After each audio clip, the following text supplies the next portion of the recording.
नमस्कार। 22 में क्या होगा और 24 में क्या होगा, यह सवाल सिर्फ पब्लिक के ही नहीं, चुनावी दंगल में उतरने वाले नेता भी दिन रात इन्हीं के बारे में सोचते रहते हैं। लेकिन एक आदमी को जीत का पक्का यकीन है और वो है नरेंद्र मोदी। प्रधानमंत्री ने आज 6.25 घंटे तक 5 राज्यों की रिपोर्टिंग ली। 375 मिनट तक मोदी ने पार्टी नेताओं को सुना और फिर अपना मंत्र दिया। मोदी मंत्र में लोकतंत्र की जीत का फॉर्मूला है। इसे समझना हो तो दिल्ली की नहीं बल्कि अमेरिका से आई खबर को भी आपको गौर से देखना होगा।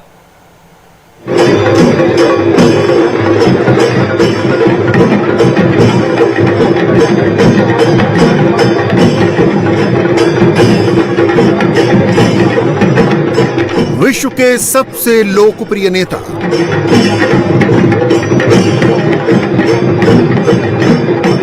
दुनिया की सबसे बड़ी पार्टी,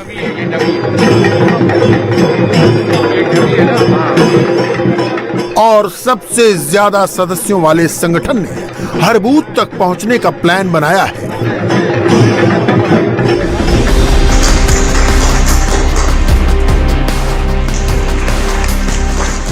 बीजेपी का नेक्स्ट टारगेट सेट कर दिया गया है।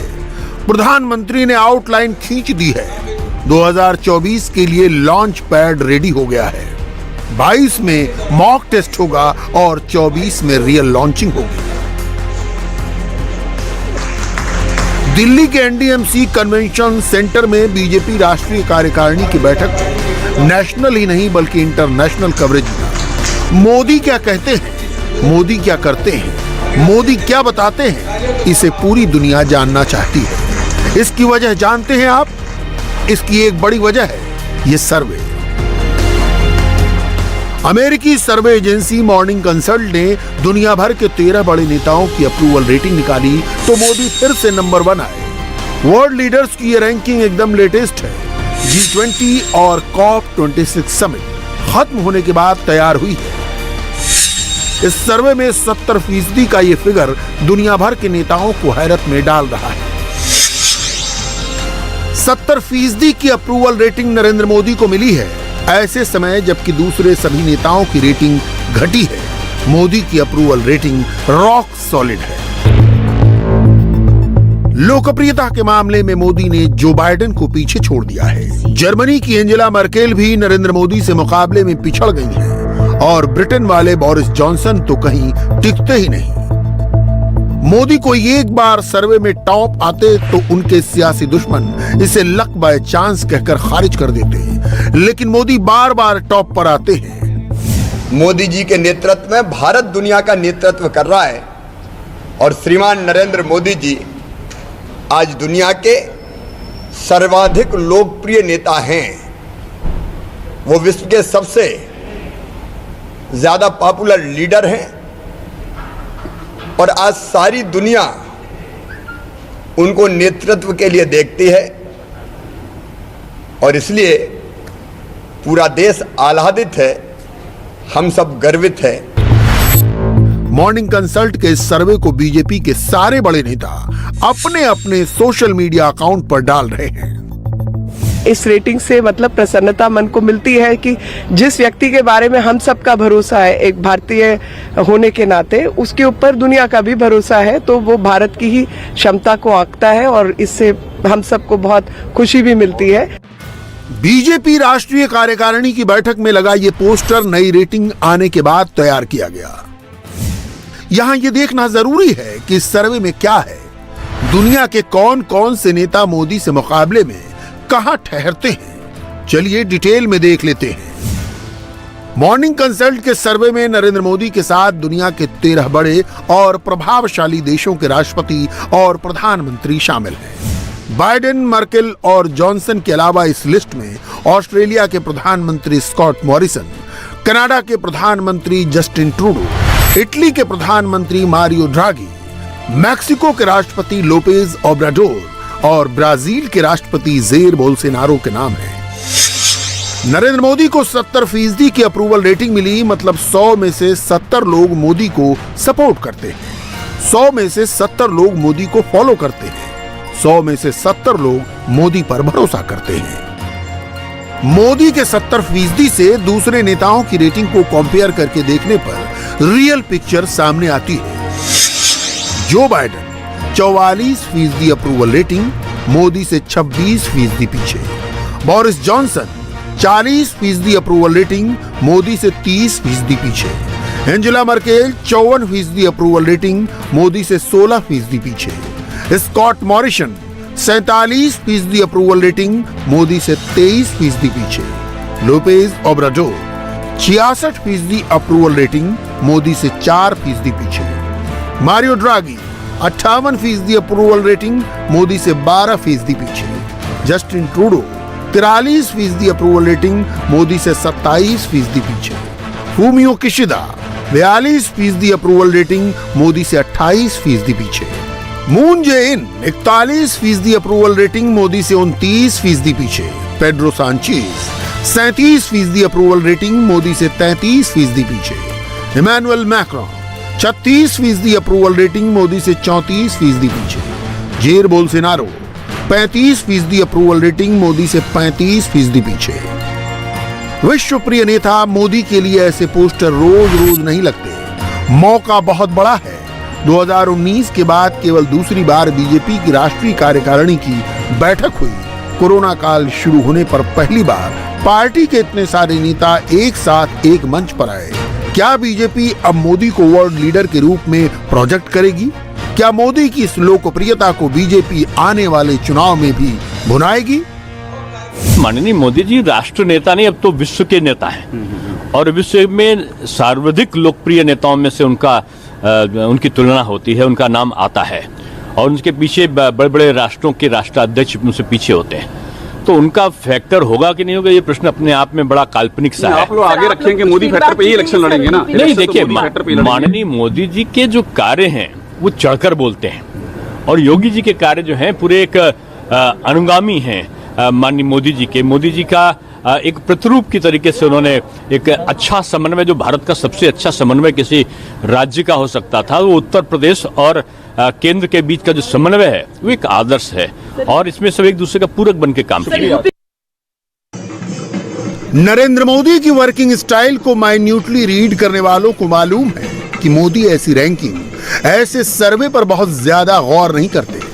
प्रधानमंत्री के लिए एक ही सर्वे मायने रखता है और वो है चुनाव में मिलने वाला मैंडेट।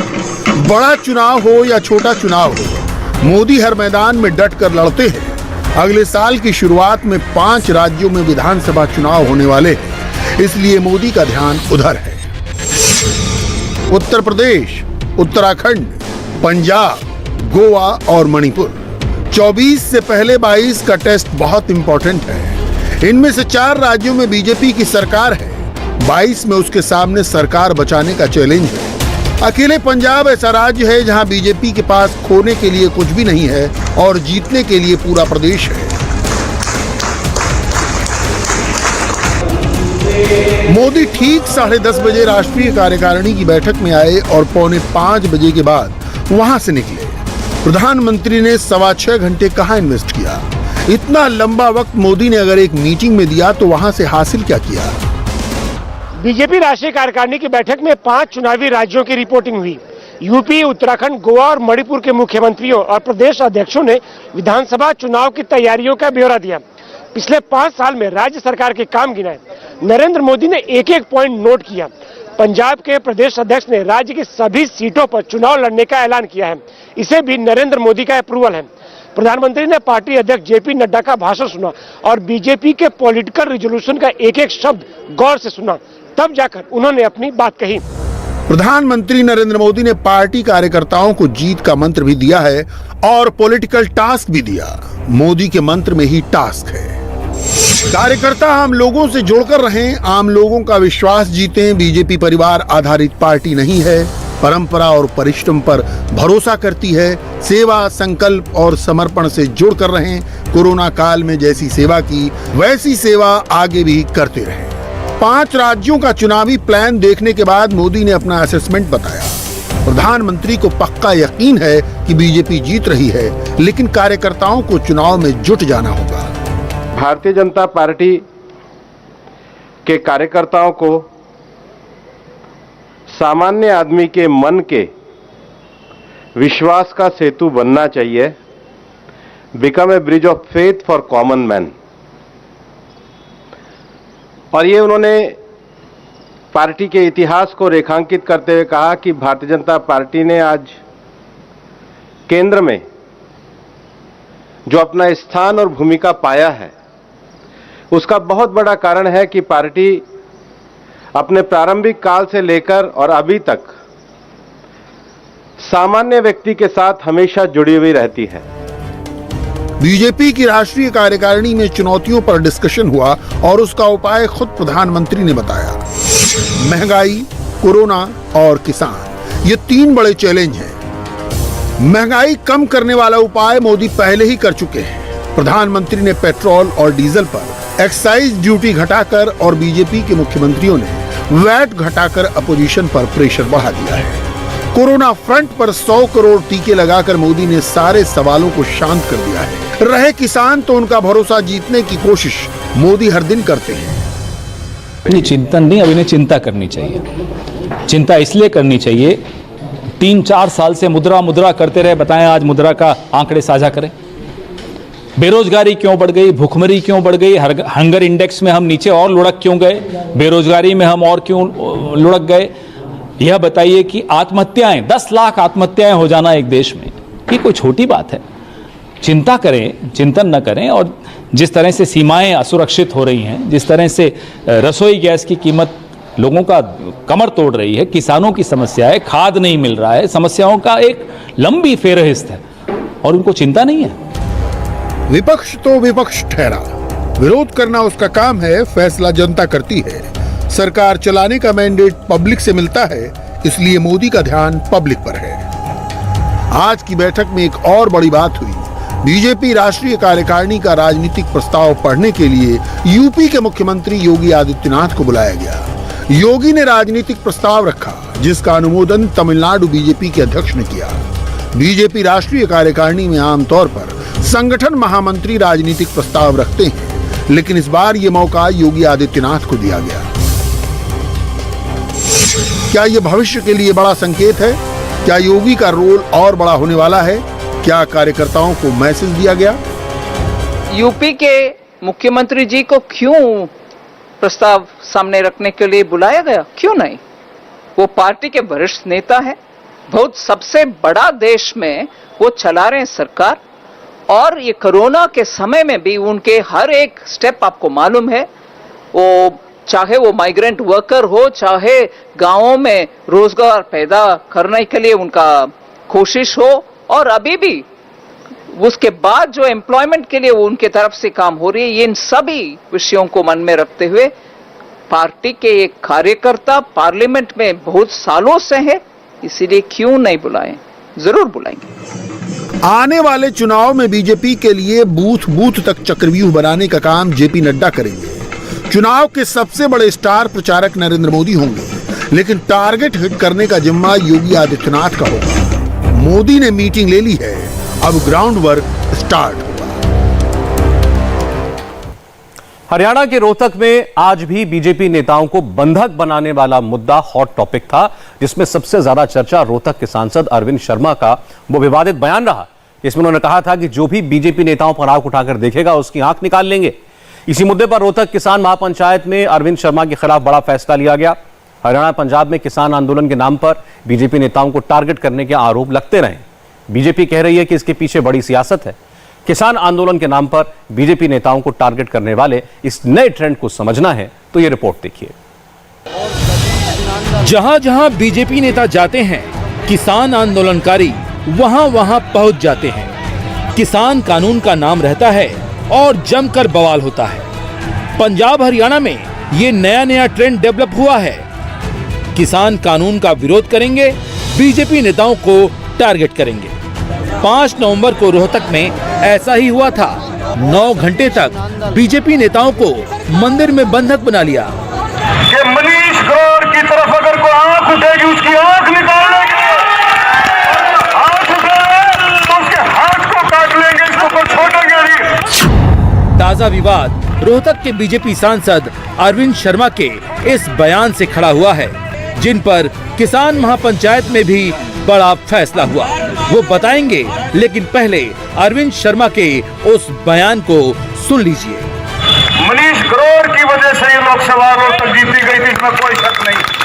और एक और बात सुन ले, कांग्रेस पार्टी और दीपेंद्र हुड्डा के मनीष ग्रोवर की तरफ अगर कोई आंख उठेगी उसकी आंख निकाल लेंगे, हाथ उठाए तो उसके हाथ को काट लेंगे, इसको कोई छोड़ेंगे नहीं। सांसद अरविंद शर्मा को जब अपने कार्यकर्ताओं के 9 घंटे तक बंधक बनाए रखने का पता चला, तब उनका ये बयान आया। हालांकि इस पूरे प्रकरण पर उनका गुस्सा किसानों से ज्यादा हरियाणा कांग्रेस पर निकला। इस पूरे एपिसोड के लिए उन्होंने कांग्रेस को जिम्मेदार ठहराया है। ये छटपटा रहे हैं, ये किस बात के लिए छटपटा रहे हैं? राज के लिए। और एक बात आज लिख ले, ये लिख ले एक बात को कि 25 साल कांग्रेस चक्कर काटती है, लेकिन भारतीय जनता पार्टी राज को नहीं छोड़ने वाली है। 25 साल मैं लेता हूं। अरविंद शर्मा का इल्जाम है कि बंधक एपिसोड के पीछे हुड्डा परिवार है। बवाल मचाने वाले किसान नहीं, दीपेंद्र हुड्डा के आदमी थे। दीपेंद्र हुड्डा का इसके पीछे बहुत अहम रोल रहा है, क्योंकि जिस तरीके से किसान जो बीजेपी के नेता उनको गिरा गया। मैं कल गया नहीं उस प्रोग्राम में, मैं दिल्ली में जो है किसी कोई मीटिंग में भी, और माननीय प्रधानमंत्री जी के मैंने यहीं से लाइव मैंने प्रोग्राम में जुड़ गया था। लेकिन जिस तरह से लोगों ने बताया कि उनके जो खास लोग हैं, जो उनके ऑफिस बेरर रहे हैं, उनके साथ जुड़े हुए लोग, उनके खास लोग, वो लोग इस काम में शामिल थे। वो लोग इस काम में शामिल थे, जो उनके खास लोग हैं, जो उन लोगों ने देखा है, वीडियो बनाई लोगों ने, उनके खास लोग शामिल थे। सच जो भी हो, लेकिन सवाल ये है कि जो समस्या 11 महीने से बरकरार है, उसका समाधान क्यों नहीं निकल रहा है? प्रॉब्लम क्या है? नाराजगी कानून से है या बीजेपी नेताओं से? जिसका जवाब बेहद जरूरी है। रोहतक में क्या हुआ, पहले किसान नेताओं को सुनते हैं, जिसकी चर्चा आज रोहतक किसान महापंचायत में हुई। वो बिल्कुल गलत कहा है उसने, ऐसा नहीं, ऐसी भाषा का प्रयोग नहीं करना चाहिए। एक वो सांसद हैं, सांसद को शोभा नहीं देता इस तरह की भाषा यूज करना। ये समाज को तोड़ने वाली बातें हैं। ये चाहते हैं, ये लोग उकासना चाहते हैं ताकि किसान आंदोलन को दूसरा आंदोलन बना दिया जाए, सांप्रदायिकता की तरफ ले जाना चाहते हैं ये लोग, भड़का के। जुमलेबाजी सरकार आज नहीं कोई वादा पूरा कराया होता, न्यू कोई थी मोदी ने पहले 15 लाख दूंगा किसान, तीनों की इतनी आमदनी दोगुनी करूंगा, दिए की सतही 15 लाख किसान की करी आमदनी दोगुनी, बता दो 2022 ही बान लाग रहा है। किसान को तो मारने में उतारू है सरकार। अरविंद शर्मा एक दल बदलू और गैर जिम्मेदार आदमी है, और जिस तरीके से हरियाणा सरकार ने राजकुमार सैनी को पहले यूज किया और गृह युद्ध छेड़ने की जिस तरीके से कोशिश राजकुमार के माध्यम से करी, जो पूरी नहीं हुई, अब अरविंद शर्मा पे भाजपा हाईकमान और भाजपा की प्रदेश कार्यकारिणी ये बातें बुलवा रही है। और अरविंद शर्मा का जो बयान है पूरे तरीके से गैर जिम्मेदाराना और आपस में डिवाइड एंड रूल की पॉलिसी के तहत जो दिया गया है। जहां किसान आंदोलन की अगली प्लानिंग क्या है, उसका तो जिक्र हुआ ही, अरविंद शर्मा के विवादित बयान पर भी फैसला हुआ। आज किसान पंचायत हुई थी, जिसमें हरियाणा के सभी संगठन और टोलों के प्रतिनिधि ये शामिल हुए हैं, और इसमें आज जो प्रस्ताव पास हुआ है वो ये हुआ है कि हरियाणा की तरफ से 9 तारीख की एसकेएम की मीटिंग में प्रस्ताव रखा जाएगा कि 26 तारीख को संविधान दिवस है, 26 तारीख को संविधान दिवस पे हम सांसद घेराव या प्रधानमंत्री निवास ज़्यादा मांग सांसद निवास की आई है, सांसद कूच की आई है कि पूरे देश की तरफ से सांसद कूच किया जाए। हरियाणा की तरफ से ये प्रस्ताव 9 तारीख की एसकेएम की मीटिंग में रखा जाएगा। वहाँ पे पास होना ना होना उसके बाद की बात है, तो उसके बाद विचार करेंगे। नेता हैं बीजेपी के, उन्होंने कहा है कि जो आंख उठाएगा उसकी आंख निकाल देंगे, जो हाथ उठाएगा उसके हाथ तोड़ देंगे। तो पंचायत की तरफ से उसका निंदा प्रस्ताव पास किया है और उनके ऊपर मुकदमा दर्ज करने की मांग की है। बीजेपी के लिए किसान जरूरी है और मजबूरी भी, इसीलिए जब विवाद बढ़ा तो अरविंद शर्मा अपना स्टैंड क्लियर करने सामने आए। 8 से 9 घंटे ना वहाँ पानी की व्यवस्था, ना वहाँ चाय की व्यवस्था, ना वहाँ खाने की व्यवस्था, ना वहाँ वॉशरूम जाने की, इतना इस तरह से मतलब टॉर्चर जो है एक किस्म से आप समझे कि इतना जबरदस्त टॉर्चर कभी आप सुन सकते हो कि भारतीय जनता पार्टी का राज है और 8 से 9 घंटे उनको बेबाज एक धार्मिक प्रोग्राम में उनको बंधक बना लिया। कितनी बड़ी कितना बड़ा जो है ये, आप सोच के एक बार देखो कितनी बड़ी बात है। और अगर इस तरह की अगर बातें होती हैं और उसके बाद उनकी गाड़ियों की हवा निकाल दी, उनकी वॉल निकाल दी गाड़ियों की, उनको कितना परेशान किया गया, बाद में उनको बोला कि माफी मांगो, किस तरह से ये क्या तरीका था? आप बताओ ना क्या तरीका था। मैंने जो कहा उन तत्वों के, उन शरारती तत्वों के लिए कहा जो समाज को बांटना चाहते हैं, जो समाज के अंदर एक अफरा तफरी का माहौल करना चाहते हैं, एक ऐसे समाज की वो चाहते हैं कि जिस समाज में बंटवारा हो, जिस समाज के जरिए से बंटवारा होकर के वो राजनीतिक रोटियां सेक ले। वो किसके बुलाए भेजे हुए थे मैं नहीं समझ सकता, कौन लोग थे वो, किसके बुलाए भेजे हुए थे। पंजाब हरियाणा में बीजेपी नेताओं पर हमला करने और उन्हें बंधक बनाने का ट्रेंड आने वाले दिनों में बीजेपी के लिए मुश्किलें पैदा कर सकता है। उत्तर प्रदेश में चुनाव है, यूपी में ये ट्रेंड शुरू नहीं हुआ है, लेकिन पश्चिमी उत्तर प्रदेश में बड़ी जाट गुर्जर किसानों की बेल्ट है और यहाँ भी कृषि कानून को लेकर काफी ज्यादा नाराजगी है। किसानों पर एक्शन लेने की जब भी बात आती है, यूपी सरकार अपने कदम वापस खींच लेती है, क्योंकि सरकार ऐसा कोई भी मैसेज नहीं देना चाहती जिससे ये लगे कि वो किसानों पर अत्याचार कर रही है। बीजेपी के जाट गुर्जर नेता भी किसानों या किसान आंदोलन पे कुछ भी कहने से बच रहे हैं। इससे समझा जा सकता है कि किसान बीजेपी के लिए कितना जरूरी है। अगले 90 दिनों में क्या होने वाला है? इमरान खान के ऑफिस से लेकर पाकिस्तान की गली गली में इसकी चर्चा है। इस सवाल को खुद इमरान खान ने वायरल किया है। पहले जिस तहरीक लब्बैक को इमरान आतंकी मानते थे, अचानक वो तहरीक इमरान को अच्छी लगने लगी। पाकिस्तान में इस वक्त जो कुछ हो रहा है, जिस तरह से इमरान खान फैसले ले रहे हैं, उसके बाद हर पाकिस्तानी बस यही कह रहा है, इमरान खान का काउंटडाउन शुरू हो चुका है।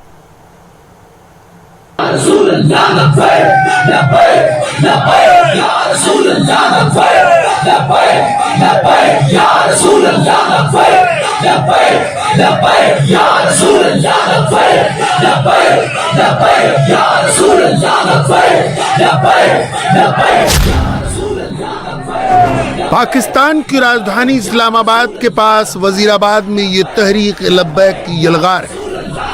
वही तहरीक जिसको इमरान खान अपना सबसे बड़ा दुश्मन मानते हैं। और अब इस तहरीक ने पाकिस्तान में प्रधानमंत्री को झुकने पर मजबूर कर दिया। इमरान खान ने टीएलपी पर से बैन हटाने का ऐलान कर दिया। 20 दिन से जारी हंगामा थमने लगा। तहरीक लब्बैक के मुजाहिरीन का वजीराबाद में आज 10वां रोज है। मुजाहिरीन अल्लाह वाला चौक के करीब पार्क में लगाए गए खैमों में मौजूद हैं। दरिया चनाब के पुल से रुकावटें हटाने के बाद जीटी रोड का एक ट्रैक बहाल कर दिया गया है। लाहौर से रावलपिंडी जाने वाले ट्रैक पर दोनों तरफ ट्रैफिक रवाना है। दरियाए चनाब के पुल पर जीटी रोड को 15 रोज कबल बंद किया गया था। जीटी रोड के दोनों तरफ कंटेनर्स लगाकर खंदक भी खोदी गई थी। वजीराबाद शहर में इंटरनेट सर्विस आज भी बंद है। पिछले 10 दिन में 6 पाकिस्तानी पुलिस वाले मारे गए, सैकड़ों लोग घायल हुए। तहरीक लब्बैक अपनी जिद पर अड़ी थी तो इमरान खान भी डटे हुए थे। जिस मजहब को सीढ़ी बनाकर इमरान खान पाकिस्तान की सत्ता तक पहुंचे, उसी मजहब को हथियार बनाकर टीएलपी इमरान खान के तख्ता पलट के लिए सड़क पर जम गई। दुनिया में 57 मुस्लिम ममालिक हैं और 57 मुस्लिम ममालिक में कोई मुल्क भी इस तरह नहीं है जो कि मजहब का बेदरेग इस्तेमाल करता हो। और भले हमारा दिफा हो, हमारी इंटरनल सिक्योरिटी हो, हमारी हर चीज में ही मजहब का सहारा लिया जाता है। जब भी कोई सियासतदान पॉपुलर नहीं रहता, अनपॉपुलर होता है, वो मजहब का सहारा ले लेता है। एक तरफ भारत है, हमारा उनके साथ एक दरीना मसाइल है, 75 साल हो गए हैं। लेकिन सर वो जो भारत के नेशनल सिक्योरिटी एडवाइजर हैं अजीत डोवल साहब, वो तो पेरिस में बैठे हुए हैं। वो फ्रांस के साथ स्पेस की बातें कर रहे हैं, इंडो पैसिफिक की बातें कर रहे हैं, मैरीटाइम सिक्योरिटी की बातें कर रहे हैं, सिविल न्यूक्लियर डील की बातें कर रहे हैं। और इधर हमारे उलमा जो है वो हुकूमत नु और पंजाबी कहते ना तौन ते गोडा रख के कहने ने एम्बेसी बंद करो। और हुकूमत पाकिस्तान जो पाकिस्तान की मेन ग्रैंड ट्रंक रोड है सर, उसको नहीं आज तक खुलवा सकी। 20 दिन हो गए हैं। पाकिस्तान में तहरीक लब्बैक को बैन कर दिया गया था। 12 अप्रैल से टीएलपी के चीफ साद रिजवी को हिरासत में रखा गया है। तहरीक लब्बैक को सबक सिखाने की कसम तक इमरान खान खा चुके थे, लेकिन अचानक इमरान खान ने न सिर्फ टीएलपी पर से बैन हटाने का ऐलान किया, बल्कि साद रिजवी की रिहाई भी पक्की कर दी। ऐसा क्यों हुआ? इमरान खान ने यह फैसला क्यों किया? ये पाकिस्तान में किसी को समझ में नहीं आया। हाँ, पाकिस्तानी जनता जरूर कह रही है इमरान खान एक बार फिर बिक गए। इम्पॉर्टेंट बात क्या है कि मुआहिदा किन टर्म्स पे हुआ। So as a citizen of Pakistan, एक पाकिस्तानी शहरी होने के नाते हम सबका ये हक है कि हम जानें कि मुआहिदा किन टर्म्स पे हुआ। और मेरा ख्याल है ये बहुत ज़्यादती है और एक तरह से बिट्रेयल है पाकिस्तानी अवाम के साथ कि हुकूमत या जिसने भी ये मुआहिदा करवाया वो इसको सीक्रेट रख रहे हैं। ये जो एक तासुर है कि 2018 के इलेक्शन में टीएलपी ने मुस्लिम लीग नून के वोट ज़्यादा ख़राब किए थे, ये गलत है। असल में पीटीआई के ज़्यादा वोट टीएलपी ने ख़राब किए थे, बल्कि उन्होंने जो नंबर दिया है वो ये है कि 17 नेशनल असेंबली की ऐसी सीटें हैं जो पीटीआई जीत सकती थी, लेकिन वो हार गई टीएलपी की वजह से। और उन्होंने वजह ये बताई है कि इन सीटों पे जो विनिंग मार्जिन था, कैंडिडेट जो जीता है और कैंडिडेट जो हारा है, वो टीएलपी के वोट से कम था। पाकिस्तानी अवाम ये कह रही है इमरान खान ने तहरीक लब्बैक से अपनी सत्ता बचाने के लिए सौदा किया है। ये सब कुछ पाकिस्तानी पंजाब के मुख्यमंत्री, जो इमरान खान के सबसे खास आदमी हैं, उस्मान गुल, उनके कहने पर हुआ है। लेकिन क्यों हुआ? जब ये सवाल इमरान खान से पूछा जाएगा तो उनका जवाब क्या होगा, ये पाकिस्तानी खुद ही समझा रहे हैं। इमरान खान के front line batsman, opening batsman जनाब उस्मान बुजदार क्या गोल खिला रहे हैं, ये सारों को पता है। नहीं पता तो सिर्फ इमरान खान को नहीं पता। और अभी भी उनकी ब्रिगेड कह देगी कि हाँ कि खान को नहीं पता कि उस्मान बुजदार क्या कर रहे हैं। जब भी मैं पीटीआई वालों के साथ बैठता हूँ, सारे उस्मान बुजदार की बुराइयां करते हैं, और जिसने इमरान खान के आगे उसकी बुराई की वो बिल्कुल अलग थलग होकर रह गया। जहांगीर खान तरीन ने किससे मिलकर तहरीक इंसाफ की हुकूमत बनवाई, किस किस से क्या क्या डील की, इमरान खान को नहीं पता। शेख रशीद ने तहरीक लब्बैक से 2 दफा क्या क्या मुआहदे किए, लिख कर किए, इमरान खान को यह नहीं पता। लेकिन अगर पता है तो उस बात का पता है कि जो इमरान खान ने क्रेडिट लेना है, वरना बाकी सब कुछ तो इमरान खान के पूछे बगैर हो रहा है, उसको पता ही नहीं है कि अच्छा ये भी हो रहा है। अब इस हुकूमत का यानी आम आदमी से रवैया बिल्कुल उस तरह जिस तरह दुकानदार का होता है कि लेना है तो लो, नहीं तो दफा हो जाओ। इमरान खान को इस वक्त जनता की नहीं बल्कि अपनी कुर्सी की सबसे ज्यादा चिंता है।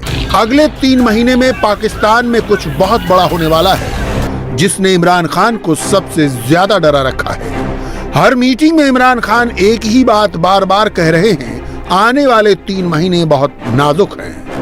इमरान खान साहब ने कैबिनेट मीटिंग के अंदर मेरी सोर्स के मुताबिक अपने लोगों को पिछले रोज ये कहा कि देखिए अगले 3 महीने बड़े इंपॉर्टेंट हैं, हमें यकजहती चाहिए और कोई एम्बैरेसमेंट ना हो किसी किस्म के सवाल जवाब की।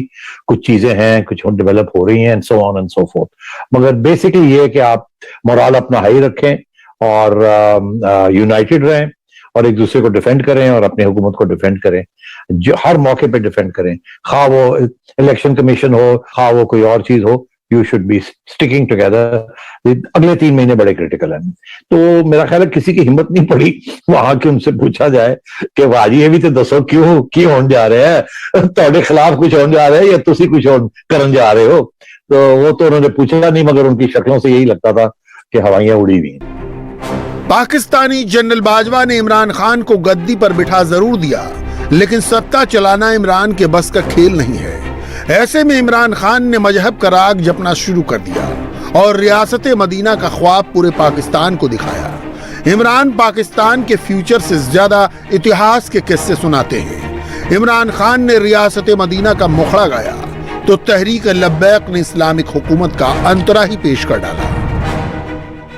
लगता है 74 साल हो गए ये मुल्क बने हुए जी। आपको पता है यहाँ पर कौन सा लॉ चल रहा है? ब्रिटिश लॉ चल रहा है जी। ये मुल्क रसूलुल्लाह के नाम मुबारक से ये मुल्क हमने हासिल किया। यहाँ चलना तो यही चाहिए था जिसका नारा लगा था कि पाकिस्तान का मतलब क्या, ला इलाहा इल्लल्लाह। क्या वो ला इलाहा इल्लल्लाह का यहाँ बेस या वो निज़ाम चल रहा है? ऐसा निज़ाम नहीं है। हम वाहिद जमात आई हैं जो इन हुनी लिबरल्स तीनों जमातों को कह रहे हैं कि तुमने जो मगरब की वो फरंगियों का जो निज़ाम चलाया हुआ है वो अल्लाह और अल्लाह के रसूल के अगेंस्ट निज़ाम चलाया हुआ है। तो तुम सबसे पहले अल्लाह और अल्लाह के रसूल के खिलाफ खुद चल रहे हो। हम चाह रहे हैं जो निज़ाम अल्लाह और अल्लाह के रसूल ने दिया है, जो हमारे पास प्रॉपर एक ज़ाब्ता है कुरान शरीफ के अंदर, वो निज़ाम इस मुल्क में चलाया जाए। हम इसलिए इस तहरीक के साथ आए हैं। इमरान खान ने टीएलपी पर बैन हटाया तो तहरीक लब्बैक भी विद्रोही से गुड बॉय बन गया। तहरीक लब्बैक ने विश्वास दिलाया है कि वो अपने सारे विरोध प्रदर्शन वापस ले रहा है। इसके अलावा टीएलपी ने कहा है कि वो पाकिस्तान के संविधान और कानून का पालन करेगी। दरअसल टीएलपी इमरान सरकार से 3 मांगों पर अड़ी थी। पहली, उनको ब्लैक लिस्ट से बाहर किया जाए। दूसरी, साद रिजवी को रिहा किया जाए। तीसरी मांग, फ्रेंच दूतावास को बंद करो और राजदूत को बाहर निकालो। पिछले काफी वक्त से तहरीक लब्बैक फ्रांस के विरोध में फ्रेंच राजदूत को पाकिस्तान से निकालने की मांग कर रही है, लेकिन समस्या ये है कि पाकिस्तान में फ्रेंच राजदूत हैं ही नहीं। यही देख रहे हैं कि वो अभी तक अपने उसी बात पे अड़े हुए हैं कि जी फ्रेंच एम्बेसडर को निकाल दो, फ्रेंच एम्बेसी को बंद कर दो। अरे यार, फ्रेंच एम्बेसडर होगा तो निकालेंगे ना, पहले तो उसको बुलाएंगे, उसको बेचारे को कोई गोलियां शोलियां दे के कोई बहाने करके बुलाएंगे कि भाई आ जाओ, हमने बिरयानी बनाई है, आ जाओ आ जाओ आ जाओ।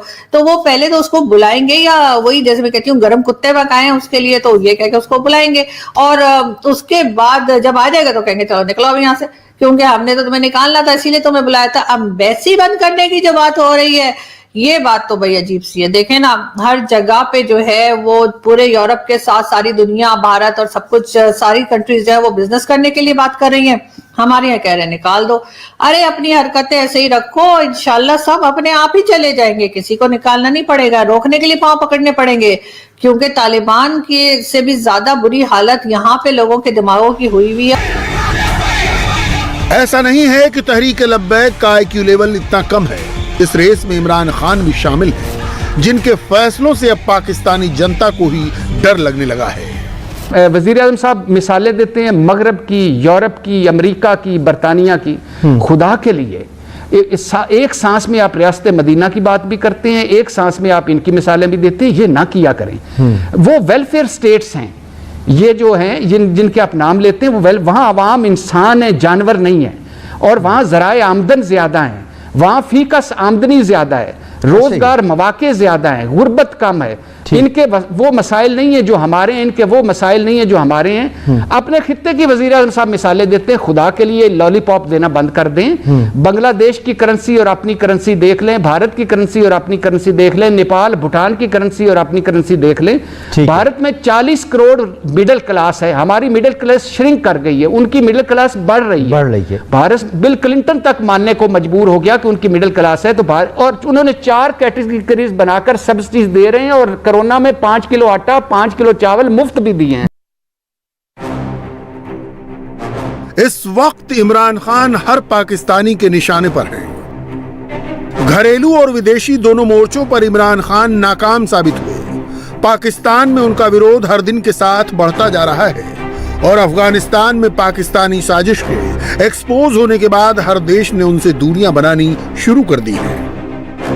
अमेरिका जाने और जो बाइडेन से बात करने की इमरान की ख्वाहिश अब तक अधूरी है। जैसे तैसे इमरान खान ने तहरीक लब्बैक से समझौता किया, सोचा कि अब कुर्सी बच जाएगी, लेकिन अब मरियम नवाज ने इमरान खान के सामने दूसरी चुनौती पेश कर दी। मुस्लिम लीग नून की नायब सदर मरियम नवाज ने सोशल मीडिया पर आवाम से राय तलब कर ली है कि मौजूदा हालात में PDM और मुस्लिम लीग नून को सबसे मौसर और इंतहाई इकदाम क्या उठाना चाहिए। सोशल मीडिया पर अपने पैगाम में मरियम नवाज ने कहा कि आधी से ज्यादा आबादी गुर्बत के गड़े में जा गिरी है। इसके बाद भी गज गज भर की लंबी जबानें उन्हीं की निकल सकती हैं जो गरीब का दर्द नहीं जानते। मरियम नवाज ने कहा कि वो 2017 वाला नवाज शरीफ का पाकिस्तान चाहते हैं या गुर्बत, महंगाई, बेरोजगारी, बदअमनी, दहशतगर्दी और फाका कशी वाला पाकिस्तान। पाकिस्तान का एक अनोखा इतिहास है। आज तक कोई भी पाकिस्तानी प्रधानमंत्री अपना 5 साल का कार्यकाल पूरा नहीं कर सका। जैसे हालात बन रहे हैं उनसे लगता है इमरान खान भी इस रिकॉर्ड को तोड़ नहीं पाएंगे। इंडिया टीवी हर वक्त हर जगह डाउनलोड करने के लिए सर्च करें India TV news Google play store या ऐप स्टोर पर।